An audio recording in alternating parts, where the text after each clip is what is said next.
Hello, everyone, and thank you for joining us this Thursday.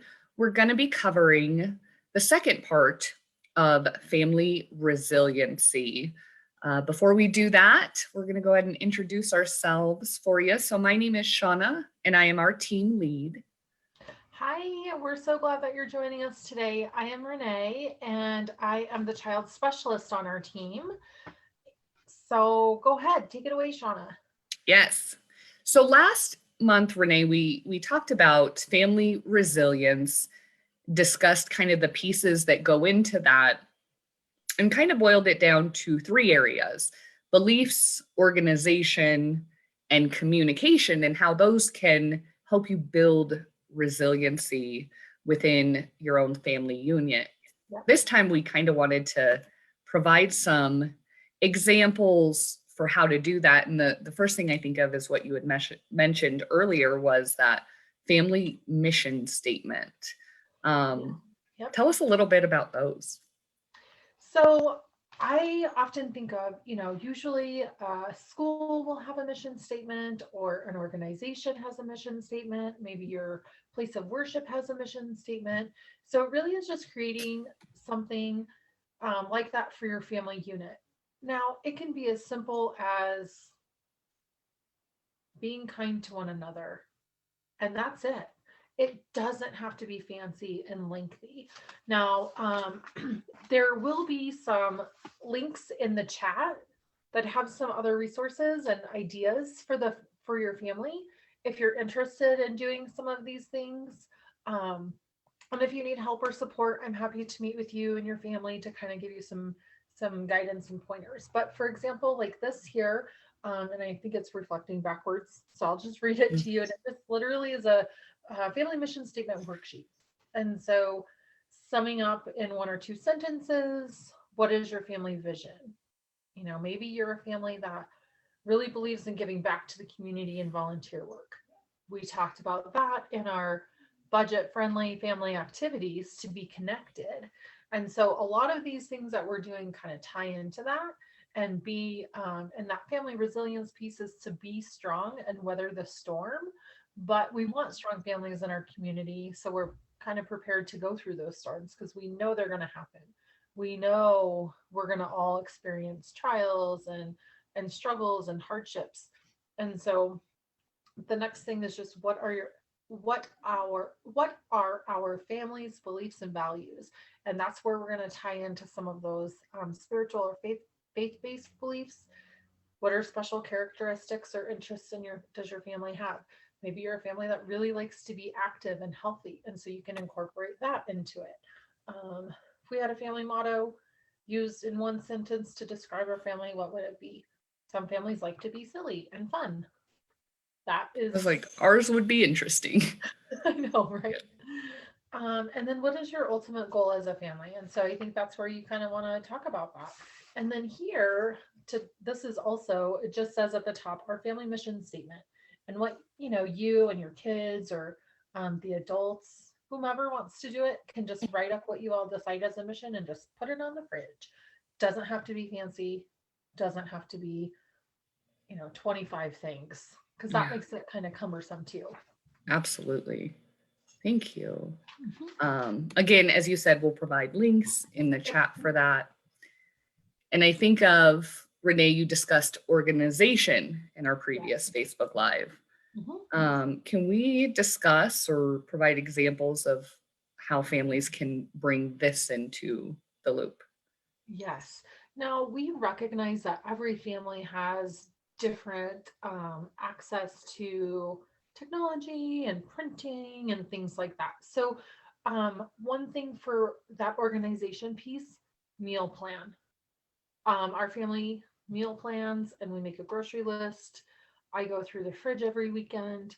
I pull everything out, what needs to be thrown out, what what do we have, do we need more milk, do we need those things for the meals that we planned.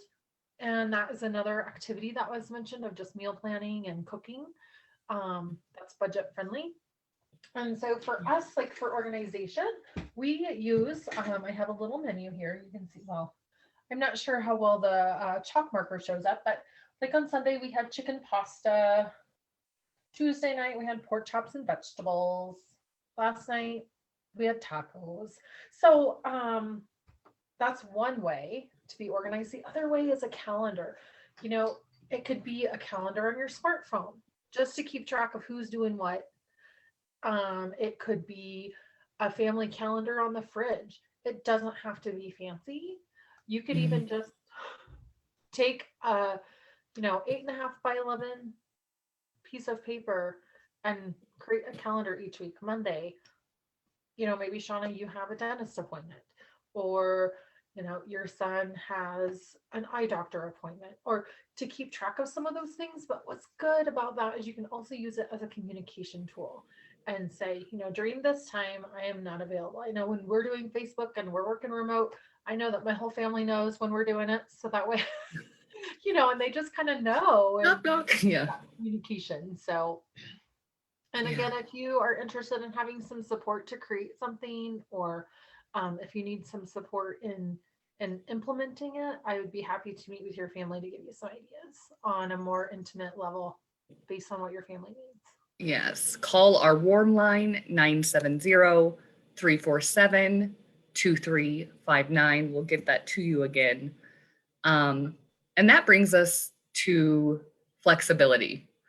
Renee, can you speak to how families can be flexible during this time? I think that would be helpful for all of us. Well, and I just want to celebrate our community because whether we've wanted to or not, we've had to be flexible. Yeah. We've had our kids at home learning remote sometimes, then we go back, then we don't. Then the restaurants are open, so now we can go and support the community and the economy.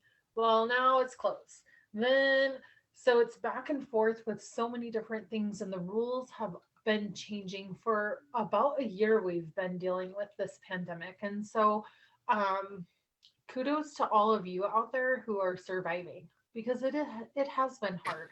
But that flexibility piece, maybe your family, Shauna, if it's okay with you that I share, your family, you've got some kids that are old enough to be in the kitchen and Yes. adults that can be in the kitchen. So Yes. you divide up who cooks. So Yeah. maybe something came up.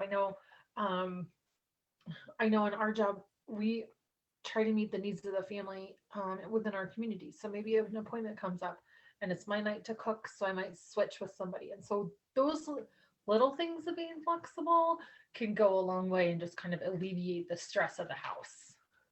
Absolutely. Um, absolutely. Thank you for all those, Renee. And as we stated, we'll provide links in the bottom too, so you can access this information and have some tools to build these things or help integrate these things into your own homes to again build on that family resiliency. Quick reminder, please join us next time, same place. We'll be going over the first part of managing stress. But again, I just want to let everyone know, please give us a call. Anything you're going through, we are here to support you at no cost. It is confidential. Reach out to our warm line, 970-347-2359. Any final thoughts, Renee? Would we have time for one more just quick example to support our kiddos? Yeah, yeah. So part of that, part of having a strong family is being able to communicate. And our kids, I think, have shown so much resilience with being flexible. Nobody's, the system, and I say the system in the sense of people who are making the rules are not sitting down with kids to say, how do you feel about this? Because we can't. For the health Mhm. and safety of our greater community, that's not an option. And so I think it's really important to kind of have that communication piece with your kids about how they're feeling about things. And and I'm going to post the link for this. This is just a cute little activity. So kids can color it. It's a pizza. And then it comes with this second page, and they're little pepperonis that have feelings on them. So it says eager, nervous, lost, content. And then there's also some blank ones where kids can write how they're feeling if it's not listed. And they can color it and make a cute little pepperoni pizza. Oh, I love that. Tomatoes. Mhm. Sure, Yes, you know, whatever you prefer. exactly. And this is just one way that kids can express how they're feeling. And then it's going to segue into the adults that live with them, that they live with, who can support them in that. And so I will post a link for that, but that's just another fun activity to be connected. It's pretty budget friendly. And I'm happy to talk with you and your family and your kids on just managing some of these emotions and coping tools. So feel free to call the warm line to get connected with us. And we are so glad that you joined us today. And please feel free to also share information with your family, friends, neighbors, coworkers. We just want to support the community. And so please reach out to us. You can email us or find us on Facebook, share our Facebook page, and contact the warm line. Yes. Thank you again. And that number one more time is 970-347-2359. We will see you all next week. Thank you, Renee. Bye. Awesome. Have a great day, everyone.